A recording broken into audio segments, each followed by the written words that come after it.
सलाम साहब। वो टाइम हो रहा है 8 सुबह के, और अगर इस टाइम मैं उठा हूँ तो इट मीन्स कोई ना कोई कैच है उसमें। ऑब्वियसली आपको पता है, मैंने के बताया था कि कभी कभी जल्दी उठना पड़ सकता है हमें, वैसे डेली वो तो शुक्र है काम नहीं आया 1-2 दिन, तो जो भी है आज तो उठना पड़ गया। थोड़ा सा ना 1 मिनट पहले मैंने सोचा, मैंने कहा क्या स्नैन उठना वर्थ इट है या नहीं।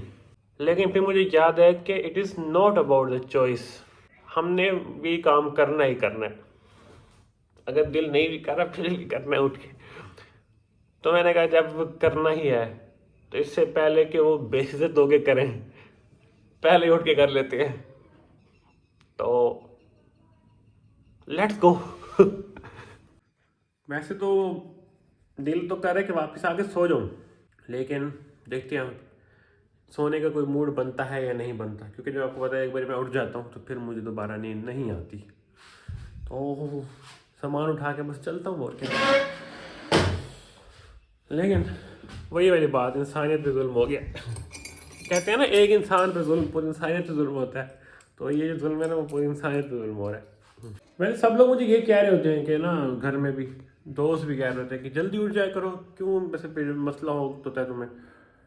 यार असल में मैं बताऊँ अब ना वो मजबूरी बन चुकी है रात को ना 1-2-3 बजे तक बैठना, क्योंकि जिस नेचर के काम मैंने उठाए हुए हैं, या तो मेरी क्रिएटिविटी निकलती ही रात को है जो डीप मोड होता है, या कभी कभी काम करते करते भी इतने टाइम हो जाता है,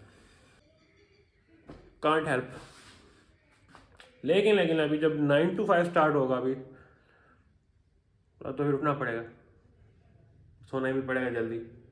खैर वो फिगर आउट कर लेंगे रास्ते में, हमने वैसे भी तो हर चीज़ फिगर आउट कर ही ली है, तो लेट्स गो।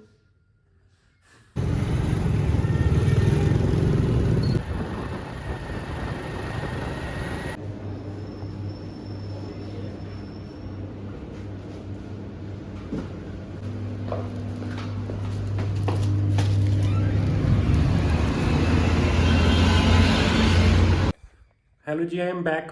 और बस अभी चेंज करके अगेन बैक टू बेड क्योंकि फिर थोड़ी देर बाद दोबारा उठने का टाइम हो जाएगा ना, तो इससे पहले कि पूरा दिन हम ख़राब भी गुजरे हमारा, तो सो जाता हूँ। हेलो जी, मैं कोई उठा हूँ 3 बजे, और now I am having lunch. 3:30 हो रहे हैं एक्चुअली। नाश्ता करके सोया था और लंच के टाइम उठा हूँ। आज मैं 3 मील करूँगा। ओहो, आज नुकसान हो गया, आपको पता है मैं दुनिया के लिए मील्स बचाता हूँ, आपको पता ही है, एक सोशल वर्क है मेरा। तो और अगर आप पूछेंगे कि मैं डाइनिंग वाली जगह पे क्यों नहीं बैठा, इधर क्यों बैठा हूँ, वो इसलिए बैठा हूँ कि उधर अम्मा कुरान मजीद पढ़ रही हैं, और मुझे पता है कि मैं शोर करता हूँ, इसलिए मैंने कहा ज़रा ना इज़्ज़त को बरकरार रखते हुए ज़रा ना इधर बैठा जाए। तो ये आपको लग बड़ा रहा है, ये है छोटा, वो तो ना उसे जूम किया हो उसको ऐसे ही। मैं इतना नहीं खाता भाई। तो मैं ज़रा पीछे मेरे गेस्ट भी आए हुए हैं, मैं ज़रा 1 मिनट खाना भी खा लूँ और गेस्ट से भी मिल लूँ, उनके साथ बैठ लूँ, फिर मैं आपसे मिलता हूँ। कपड़े भी चेंज कर लो, आप लोग कहोगे पता इसके बाद एक ही शर्ट है। और रात के टाइम सोता हूँ ना तो और कुछ पहनता हूँ, फिर सुबह उठता हूँ और पहन लेता हूँ, फिर नहा के और पहन लेता हूँ, फिर वॉक पे और पहन लेता हूँ। सारा दिन मेरी वो लड़कियों की तरह से शिफ्ट ही होते रहते हैं। लेकिन क्या कर सकते हैं, वह तो है यार। अभी ना कुछ नई चीज़ हुई है, ये देखें, पता नहीं आपको नज़र भी आ रहा है, समझ भी आ रहा है नहीं, ये सारा ना मुझे वो क्या कहते हैं उसको, बस जो भी कहते हैं, खाना खाया था सिर्फ मिर्चें थी भी नहीं, लगने लग गई बहुत ज़्यादा। एक तो मुझे लगता है मेरी हर चीज़ ही चेंज करवानी पड़ेगी मुझे। खैर ठीक हो जाएगा, कोई मसला नहीं। लेकिन मैं भी जा रहा हूँ नहाने और फिर काम करना है, बहुत सारे काफ़ी दिन ज़ाया कर दिए हैं। Not now. हाँ जी यार, अभी मैंने बस कपड़े चेंज किए हैं, वैसे ही मैंने कहा ऐसे भी रात हो गई है, कोई रफ सूट पहन लेता हूँ।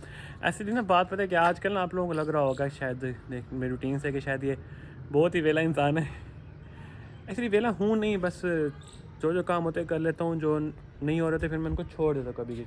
मैं बेसिकली ना ये जो टाइम है ना मेरा आजकल चल रहा है, मैं इसको इस तरह लेता हूँ कि this is like a peace before the storm basically, आपको समझ आ रही है, या मतलब कुछ बड़ा होने से पहले से वीकेंड होता है ना, समझ लें अभी जो मेरा फेस चल रहा है ये उसका वीकेंड और हॉलीडे फेस चल रहा है, वेकेशन पीरियड चल रहा है, क्योंकि मुझे पता है कि अभी मेरा वो 9 to 5 शुरू होगा, और जो मेरी फील्ड है उसमें एक मसला है कि वो थोड़ी सी हैक्टिक है, मतलब क्योंकि अगर अब if not in this way वो एक वाइट कॉलर जॉब है, लेकिन वाइट कॉलर के साथ साथ जो मेंटल स्ट्रेस है वो बहुत हाई होता है इस फील्ड में, क्योंकि अगर आपकी एक मिस्टेक हो गई ना तो it will cost that company millions billions का लॉस कर देती है कंपनी को, अगर आप थोड़ी सी मिस्टेक हो जाए तो इट्स अ क्रिटिकल जॉब।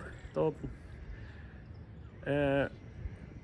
शायद कभी कभी ऐसा भी होता है कि मैंने देखा अपने सीनियर्स को, वो जो 12 बजे तक भी रात को आ रहे होते हैं वापस, तो आई नो कि चीज़ें थोड़ी सी डिफ़िकल्ट हो जाएंगी, तो फिर अभी भी मैंने भी इसको ऐसे ही ले लिया कि खैर है, जो हो रहा है, जो नहीं हो रहा वो खैर है, क्योंकि बाद में होना ही है सब ऑब्वियसली।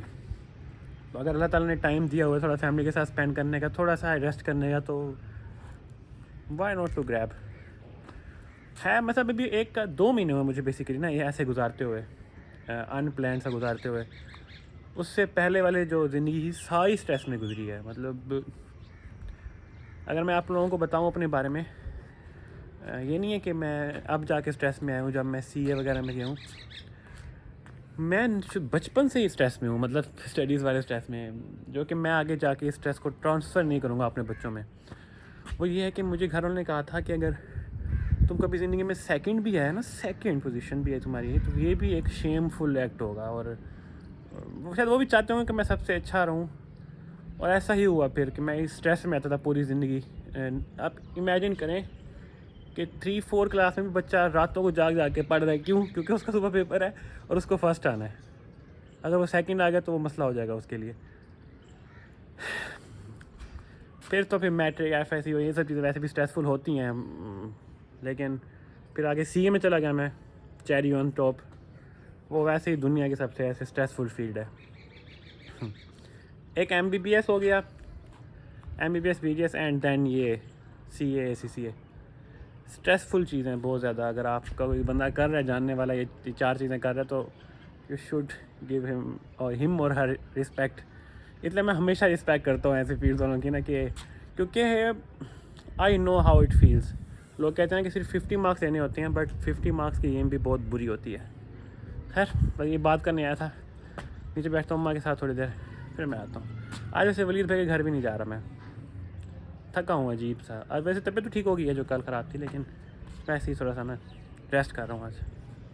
हेलो जी, थोड़ा सा भी बस पढ़ा है, और घर वालों ने मुझे काम पे भेज दिया एक और जगह पे, तो चलिए चल के पहले वो करते हैं।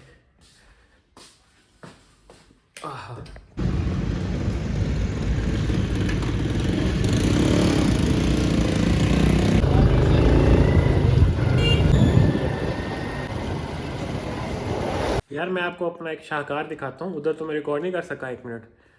अब ये ना उधर पड़ा हुआ था पैक यूँ, मैंने कहा यार आपने ना इसको उल्टा पैक कर दिया। मैंने कहा ये, हालांकि ये वाली साइड नीचे होनी चाहिए थी, ये वाली साइड ऊपर होनी चाहिए थी, नीचे वाली। उसने मुझे कहा उसको टर्न करो मैंने टर्न किया, एंड आई वाज लाइक,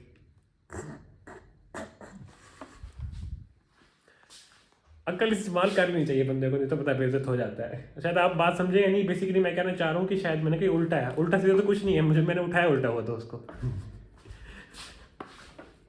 दिमाग घूम गया गाइस। यार my boy is feeling so low right now. यार क्या होगा भाई, बोलो बताओ क्या हुआ आपको? नजर लग गई है ना, नजर लग गई है ना, नजर लग गई है ना नहीं तो नजर क्यों लगेगी, इतने गंदे से बच्चे को नजर क्यों लगेगी यार? हाँ कैमरा चाहिए, कैमरा चाहिए।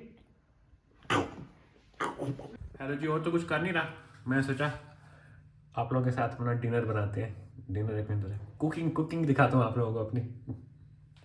सबसे पहले हम क्या, एक मिनट, लेकिन सबसे पहले दूध तो हमने डाल लिया है। अब रहता है इसमें हमारा सीक्रेट इंग्रेडिएंट। सीक्रेट इंग्रेडिएंट क्या मैं बताता हूँ आप लोगों को, एक मिनट खोल लूँ इसको। हाँ, सीक्रेट इंग्रेडिएंट मैं डालने लगूँ, ये चीनी। This is our secret ingredient. वो भी तो गरम मसाला को वो सीक्रेट मसाला कहते हैं ना। सम शुगर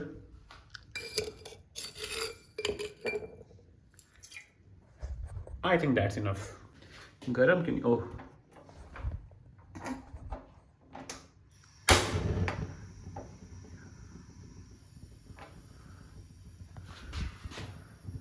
डिनर हमारा रेडी हो जाए। कुकिंग दिखा रहा हूँ ना आप लोगों को आज अपनी हसनैन एज गॉर्डन रम से। ये मैंने इसमें दूध डाल लिया। Now comes the next part. So yeah that's it for our cooking vlog. I think I should open a cooking channel now. देखिए मेरे सर्वाइवल के लिए तो इतनी कुकिंग काफ़ी है ना, तो yeah I am proud of it. Let's enjoy जी डिनर। और कुछ खा नहीं सकता था ना इसकी वजह से, इसलिए ऐसा डिनर कर रहा हूँ। हेलो जी, अभी मैंने खाना वगैरह खाया है लेकिन आपके सामने, तो मुझे ना थोड़ी सी ब्रेन स्टॉर्मिंग करनी है। अब कुछ दिमाग काम नहीं कर रहा, तो मैं सोचा थोड़ा सा चलता हूँ। मेरी ब्रेन स्टॉर्मिंग ऐसे ही होती है, तो लेट्स गो। डर लग रहा है लेकिन कोई बात नहीं। बस अभी वॉक की है थोड़ी सी, and now I am feeling good. बस घर पहुँचने लगा हूँ। बस उधर ना रिकॉर्डिंग करने का दिल नहीं किया मेरा, डर भी लग रहा था थोड़ा सा। खैर यार, आज का दिन मेरे ख्याल में यहीं पे एंड करते हैं। आज कैसे गुजरा कैसे नहीं गुजरा आई डोंट नो। जिस तरह आपको भी शायद समझ नहीं आई होगी दिन की, आई है तो वेल एंड गुड। अगर नहीं समझ आए तो सही बताऊँ तो मुझे भी समझ नहीं आई। बट आज जो पॉजिटिव चीज़ ये हुई है कि आई am feeling better than yesterday। खैर, मिलते हैं कल। तब तक अपना ख्याल रखें। उसके बाद भी अल्लाह हाफिज़।